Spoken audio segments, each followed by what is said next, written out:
Hi, I'm LEGALOCKED, a legacy-locked Ironman. I'm an RS3 player locked into the legacy combat mode and the legacy interface, which means I can't use any abilities. I have quite big plans including, but not limited to, the Reaper Crew achievement, full best in slot gear, and even solo 100% Zamorak. I'm playing modern day RuneScape in an old school way. This will not be easy, but fortunately, I love a good challenge. I'm LEGALOCKED, and welcome to my journey. Last episode, we unlocked Invention. This gives us the ability to augment our brand new tier 70 gear obtained via Barrows and General Guardor to start reaping the benefits of armor and weapon perks to take our combat to new levels, as well as create a plethora of new augmentable skilling items to help with the skilling grind. This is only the beginning. Invention has a lot of depth to it, and we've not even scratched the surface. We have a lot of training to accomplish with the skill, so while we train it in the background, we'll be shifting our focus back to one of our game plans mentioned back in episode 4, and that is Corporeal Beast. For those who don't know, Corporeal Beast drops the prestigious Spirit Shields, and we have our eyes set on at least one in particular, the Divine Spirit Shield. I plan to camp melee towards the end of the series as my primary style, and that could change once I obtain new gear and unlocks, but to be honest, I'll be fine with either a Divine, Elysian, or Arcane Spirit Shield as they all have the same effect. I don't plan to camp the shield in most cases, as my primary use will be to switch for large hits such as Zamorak's Bomb or Archglacior's Ice Cannon. What we have left to get to Corporeal Beast is 75 attack for the Zamorakian Spear, all the quests to access the boss, as well as all of the remaining gear drops to complete my ideal setup. Full Bandos with the Zamorakian Spear. I technically have a setup to attempt Corp at this time with a full set of tier 70 and Guthan's War Spear, but accuracy will be a pretty big deal and I want to minimize obliterating my supplies with each Corp attempt. Last episode I was very overzealous with the grinds, and knowing me, I'll incorporate a few random ones throughout the episode. So, without further ado, let's get into it. So I started off this episode by knocking out a few quests that definitely needed to get done, namely Throne of Miscellanea and Royal Trouble. This will give me about 450 maple logs per day, as well as a random assortment of herbs to help me sustain my supply stash. This is actually what got me all the way to about 91 or 92 herb back in 2010, because I had stocked up herbs over the years and gradually chipped away at maxing herb lore. The release of overloads pushed me to get my herb lore higher, but I never really had a large sum of GP to drop at a single moment in time. So for me, free and slow was the way to go. The quests I still have on the list are, of course, the Spirit of Summer questline to unlock Corporeal Beast, but also the Dwarven questline to unlock access to Chaos Dwarf Battlegrounds. This will unlock the ability to fight Chaos Dwarves and Dwogers for the chance at a Dragon Pickaxe, as well as hand cannons for explosive components, which will come in handy for invention perks like Crackling and Pyromaniac. Crackling via explosive comps will be a good filler until I'm able to unlock Ancient Invention later down the line, as well as 120 Invention for the best chance at obtaining Crackling 4 Relentless 5 via Ancient Invention, which also requires 85 Invention and 95 Archaeology to even start. So I still have a ways to go. So I feel I'm going to be having to incorporate quite a bit of this all throughout the episode because, I still need to finish full Bandos, and then I also need to get a Zamorakian Spear. So quite a long ways off of where I need to be. So here goes nothing. Full aura of Bandos number 1. Nothing number 1. Nothing. Nope. Nada. Nope. That's going to be a no from me, dog. Nope. And another nothing. And nothing. Classic. Nothing. Nothing. Last kill of the trip. Nothing. Hopefully we're able to get back in here and get a few extra kills because there's only like a half hour left on this instance. Oh my gosh, dude, what in the world? Literally 3 in a row. We got Cape, Helm, and Greaves all within like 20 seconds of each other. All right, moment of truth. How long did it take me to bank and get KC? Dude, just like 5 minutes, 5 to 6 minutes? That's pretty quick. I thought it was like a lot longer than that. The best drop you could ever hope for. Stone Spirits. And even more. Favorite drops of all time. Stone Spirits. That kind of throws the rest of the trip. I don't know if I really want to waste runes on a couple kills. It only takes me 5 minutes to get KC. Might not be a bad idea. You know what? I'll just finish out the RI. I have 18 minutes, so I could get a few kills. 13 minutes to spare. Nice. Hopefully that dedication gives us a drop. Dude.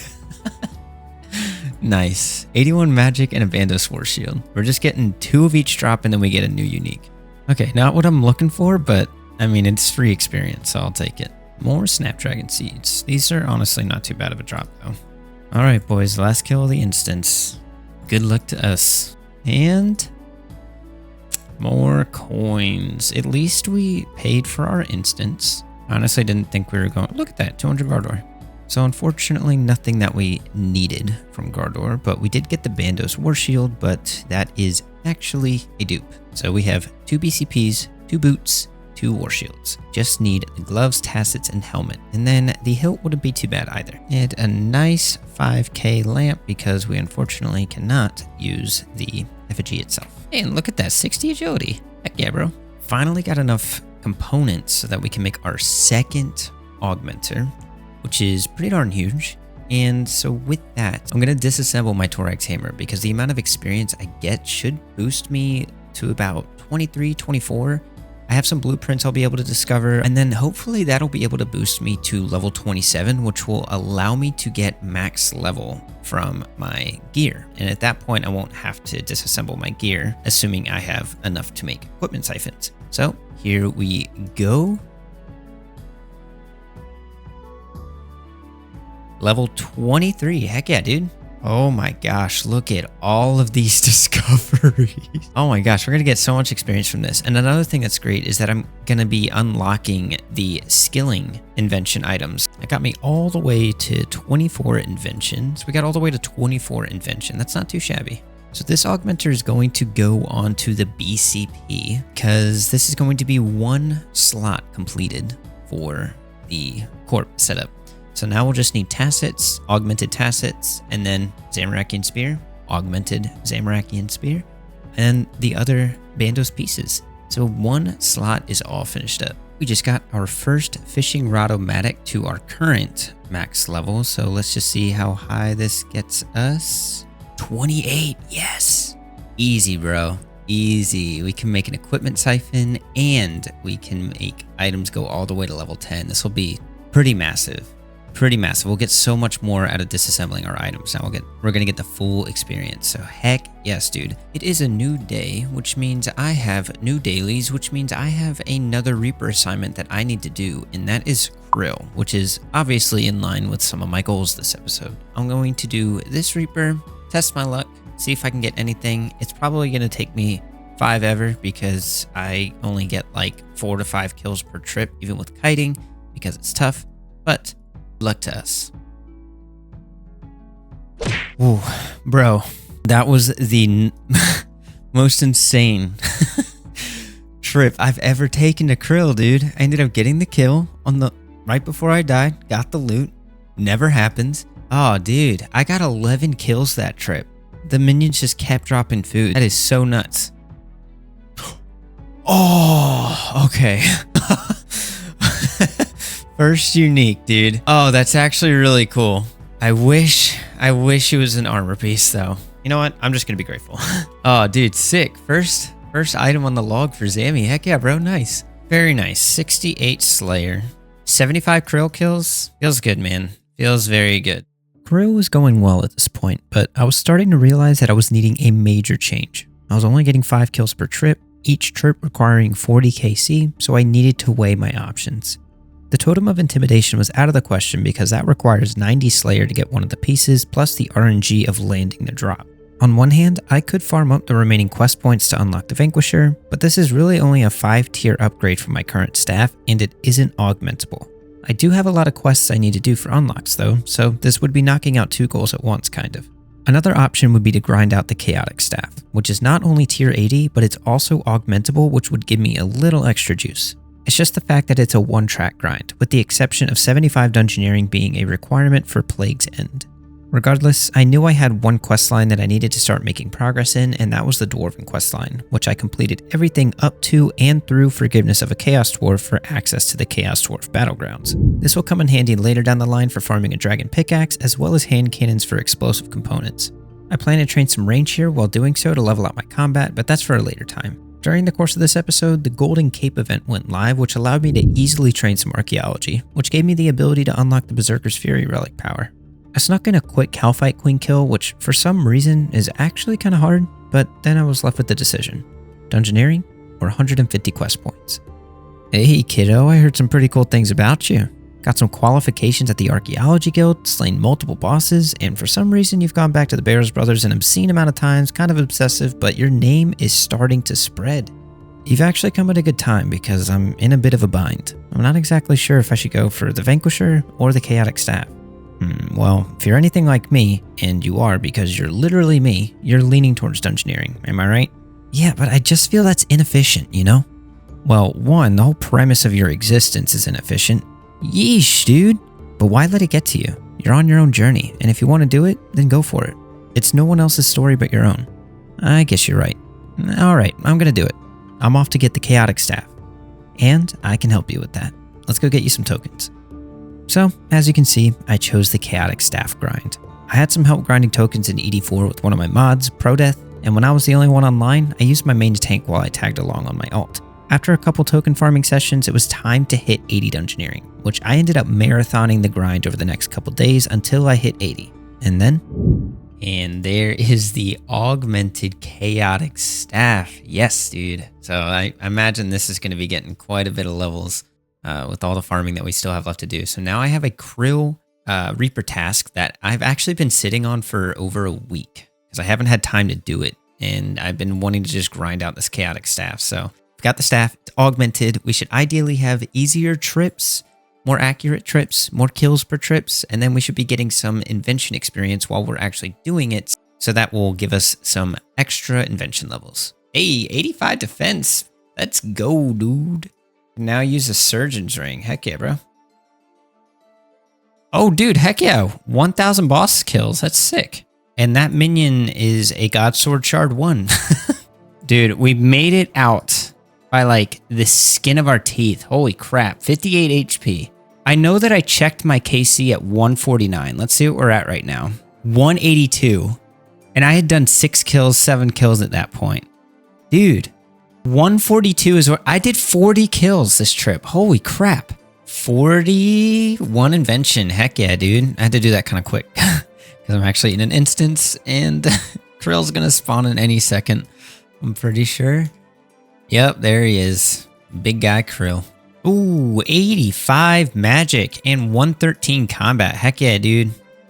I guess it's a log piece of War Priest, but I'm pretty sure I have all War Priest pieces now. That's good. Cope. There's 200 kril KC with a single drop. The subjugation shield. So hopefully we don't go too much more dry. Oh my gosh. Another God Sword Shard 1. This is getting ridiculous, dude. I have so many shards. So many shards. Not a single shard 2. 86 defense already. Oh my gosh. That's nutty, dude. Just got 85 last night, and literally all of the levels have been from kril. That's bananas. Constitution as well. Okay. Right as I signed, and right as I pretty much finished this inventory. Well, no luck on that run. Let's teleport out and see how far I got. All right, so we surpassed 200 at one point, like pretty early on, and we're at 218. Yeah, log is looking... I have 4 shard 2s, 3 shard 1s. And then I have the Ward of Subjugation, no armor, no weapons, no nothing, dude. But 86 defense, that is solid. 85 magic, which is great as well, which means I can get Psyware wands, an orb, and then 84 Constitution is just 84 Constitution. The Chaotic Staff proved to be a major upgrade, which in hindsight, I'm incredibly grateful for due to the grind I'm about to summarize here for you. Kril, as you can see, was not giving me a single bit of progress until I was heading out of town for the weekend, in which he dropped the Garbage Subjugation. Oh, yes! Oh my gosh, my first shot. It's almost as if he was rewarding me in advance for going to touch grass. Anyways, I logged into mobile occasionally, which ended up netting me a few more drops, such as the boots, 2 pairs of gloves, as well as another garb. When I got back in town, I just started grinding out kril non-stop, refining my method to essentially AFK for a full 2-hour trip, netting me roughly 90 to 100 kills per trip. This comes at the cost of about 2k death runes and 8k fire runes from only bursting, or 2k blood runes and 10k fire runes if I'm only barraging. So daily rune runs were a must. I'd essentially log in, do my dailies, run my rune shop route, and camp kril while working. My biggest struggle for rune upkeep has actually been fire runes, so I've been bringing bloods plus earth and air runes for gaining KC, as well as doing a few kills with either smoke barrage or shadow barrage to prolong my trips. I could only do this when food drops from minions were super plentiful, otherwise I'd get nuked. Overall, kril has become pretty generous, as you can see on my screen now. My log in the past 1145 KC has given me everything in the log with the exception of the hood, spear, and steam battle staff. And with that, the dupes are nutty when it comes to garbs. 8 garbs? What? I was super spooned for the pet coming in at around 987 KC. There is no freaking way, dude. Very cool that this is my first bossing pet, as I don't even have this on my main account. So, kind of missed this, but got 95 magic, so that's pretty cool. Last time I was here, I was a lunar loser, and now I'm a subjugant super cool guy, and it is time to give General Gardor another go, because I have a 20 Gardor Reaper. So, I'm just going to see how different the method is now. Instead of kiting, I'm going to try tanking, and we're just, going to give it a whirl, see how we do. Yeah, this is not too bad. I mean, first kill went pretty smooth, judging it based on 1 kill. But I think my big issue here is going to be having enough prayer potions. But yeah, I mean, things have less health, so I can probably get more kills per hour, assuming that, I don't die in the process. But yeah, so far so good. Oh my gosh, just getting new PRs all over the place. 32.4, that's really good. This is not happening. This is not happening. I do not want 8 BCPs. Dang, dude. A sub 30. That's awesome. I honestly, as much as I don't want to, I think we're going to have to actually take back my goal of going for full Bandos, because it just doesn't seem like it's going to be a good use of my time and resources, especially because I've gotten way past the defense level that I thought I was going to be. I'm already 91, so I mean, if I were to get my mining and smithing all the way up to 90, I could have Elder Rune, but I at least can have full Banite, which is a lot more defense, and it has a health bonus, unlike Bandos. So for the sake of a quick example, Banite Plate Body has 389 armor, 24 life bonus, or 240 in EOC, and the Bandos Chest Plate has 298 armor, as well as 2.6 strength bonus, or 26 in EOC. So Legacy is just divided by 10. Now, the thing with the Banite Plate armor, it is technically tier 75 stats, but can get all the way up to +4, which increases its tiers by 4 stat-wise. So it goes from tier 75 stats to tier 79. So these armor values go even higher than what you currently see. So the armor rating is going to go to 431, and the life bonus will go to 40. I think at this point, it would just be more beneficial to pivot my goal from full Bandos and a Zamorakian Spear to a Chaotic Spear with full Banite or Elder Rune if I get the smithing level for that. I'm going to go for the Chaotic Spear just because I already have the Dungeoneering tokens for it, because I did the Dungeoneering grind, and I just have excess tokens from like dailies and just doing a couple extra 84 farms, and it would just be higher accuracy. And that's going to be pretty important at Corp, because Corp does a lot of damage, so having that 5 extra tiers of accuracy is going to help me get the kill, ideally, smoother. Aside from that, I'm really just considering my time investment and my resource investment at this point. I've been going for the Zamorakian Spear for a while, and I've gotten nearly the whole entire log, except for the Spear, and the Battle Staff, and the Hood of Subjugation at this point. I'm almost 1200 KC. Might be a little bit of a sunk cost fallacy, but if I were to get the Spear even like on the next kill, I still have 3 pieces of Bandos before I have full Bandos, so despite it being a little inferior compared to full Banite for the specific goal that I'm going for, it just wouldn't be a good use of my time and resources. All in all, the grind has treated me well, but obviously I still have a ways to go, and the length of the grind is all dependent on RNG. Here's a quick review of my stats though. I've done a lot of skilling, as I pretty much had to AFK a majority of my playtime this month, and the combat stats are coming along very nicely, as are the Plague's End skill requirements. Thanks for watching, guys. Make sure to like and subscribe and all that cool stuff. And hey, if you want to support the channel, consider joining as a member. Thank you to all my members currently on screen now, and thank you guys so much for watching. I'm Rheyo, and I'll see you in episode 9, where I plan to unveil the secrets of the light and the dark. Do with that hint what you will. Take care.